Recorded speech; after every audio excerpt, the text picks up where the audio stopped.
Hey, this is Skip N back with another illustration breakdown. It's been a little while since I did one of these. In fact, I looked it up and the last one I did was also a Valentine's Day themed piece.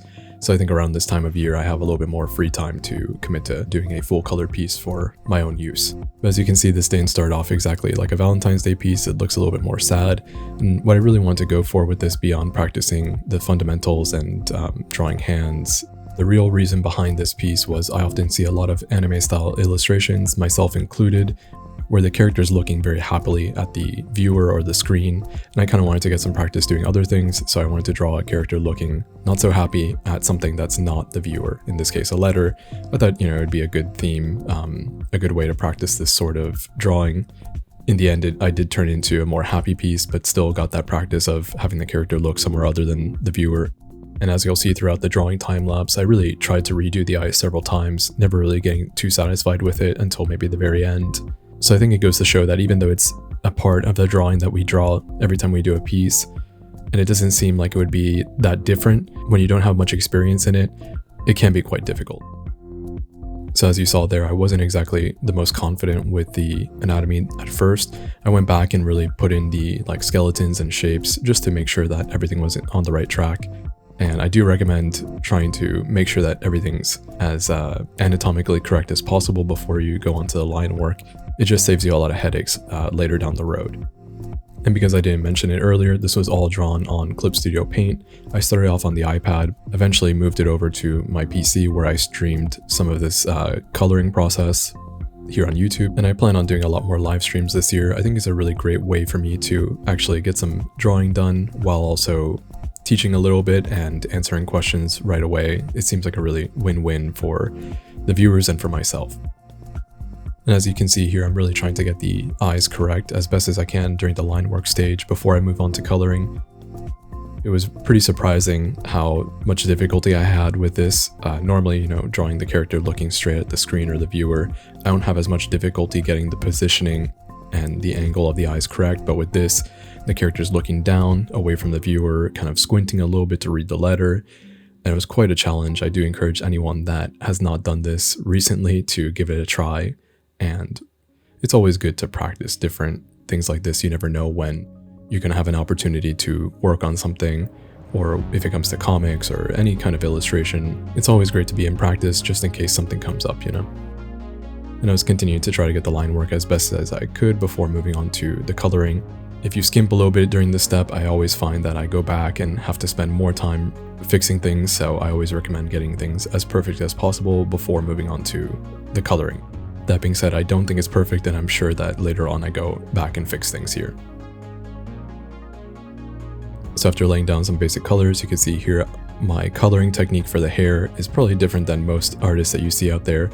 I have a full video on that I made in the past, and I'll link that here. But basically what I do is my first layer, the base layer, is my highlight layer, and above that I'll put my shadow layer, and I'll just lay it down over the majority of the portion of the hair, and I'll start to erase the shadow layer. It's a little bit difficult to explain, but if you try it yourself, just have a base layer that's going to be your lighter highlight color. Above that, put a darker shadow color, and just paint bucket the whole thing, and start to erase it to reveal the highlights below. I always find that this is a little bit less destructive. If you see here now, I probably made a layer in between those two, in between the base highlight layer and the top shadow layer, start to lay down like a third color. But I didn't like that, so I went back and kind of changed the colors. What's nice about this process is it's very easy to change the colors without erasing the whole thing, but in this case what I wanted to do is have a more dynamic lighting situation. So in the first version it was just light, pointed directly at the character kind of, whereas this is light coming from the top left, and I'm really trying to apply some of my knowledge of lighting and other things from my background in photo and video into my drawings.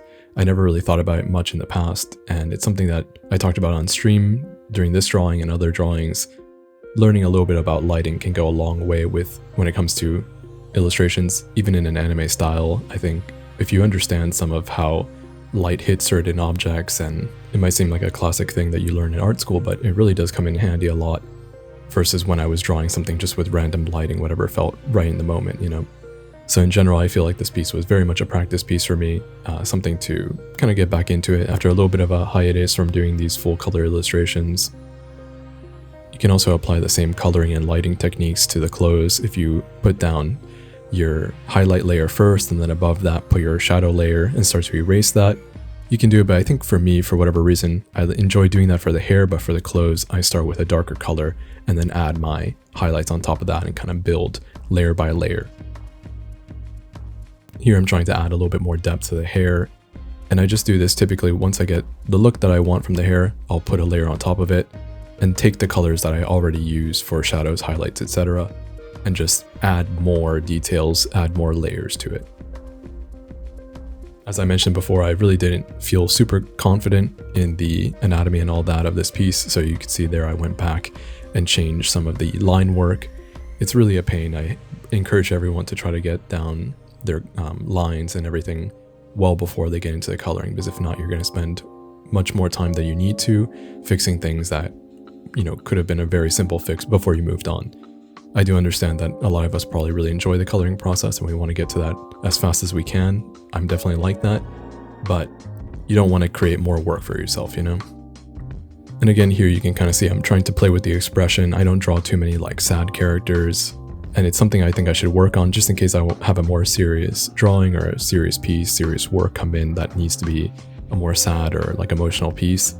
I don't have much practice with it, so I think it's always great to experiment and do different things just in case you have an opportunity to work on something more important and you don't want it to be the first time you try to attempt that type of thing, you know?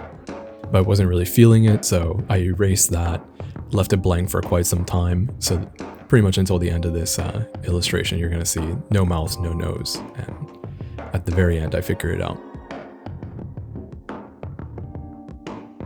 And I go back to the hair, probably in between the shadow and highlight layer here. I'm laying down an extra highlight color so it doesn't like bleed through. Again, if you watch the tutorial video I made, I think it explains it much better than I could in this type of video. And if there's enough interest in it, I might put out another video or maybe even just like an image breakdown of how I color the hair.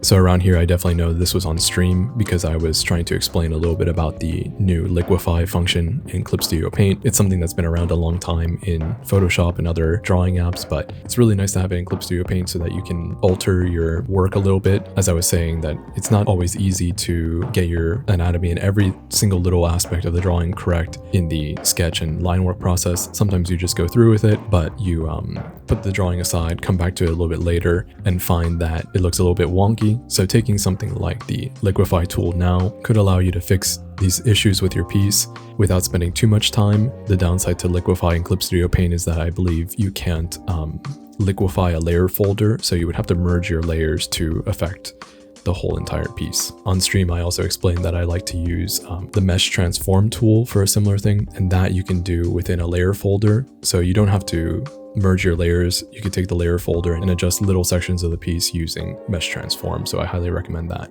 On stream, I also was talking about backgrounds, that I haven't drawn backgrounds much lately, but I think for this piece, you know, it kind of pulls it together, adding the background, the tears, and the blush and all that. So I think this piece did evolve over time. Looking back at the original sketch, I quite liked the look of that one. It's a little bit more semi-real versus anime, but slowly over time, as I was working on it, it evolved and changed from a semi-realistic, moody, a more emotional piece to a much more anime style piece. Still more expression and emotion than I would probably usually put into it, but I think, you know, I'm satisfied with the results. I hope you liked this piece.